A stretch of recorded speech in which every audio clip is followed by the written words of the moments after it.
Hi, my name is Martin Fuentes. I'm from Mexico City. I'm the driver of the '07 Ferrari car. Here in Ferrari World Challenge, I drive for Ferrari for Scuderia Corsa.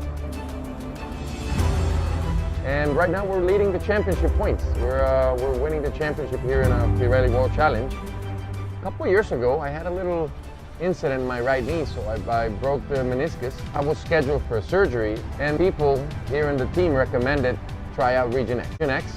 And I said, well, you know what, if it doesn't work, I'm going to go back to the surgery. You know, surgery is always a major thing. You know, I'm always trying to stay away from surgery. For my hip, with my blood, and they re-injected it in my knee. And after a couple of weeks, I was able to get back on the treadmill. You know, it's a procedure that you have to make sure it heals. So after a couple of weeks, I was running. The doctor said, start running a mile, then start increasing. And now I'm running 12, 15 miles with no problem.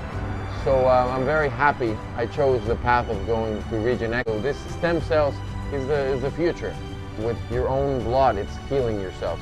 And for my job, I need to be always in good shape. I want to recommend it to anyone that has problems with the joints or anything. You know, it's amazing. It's the state-of-the-art procedure.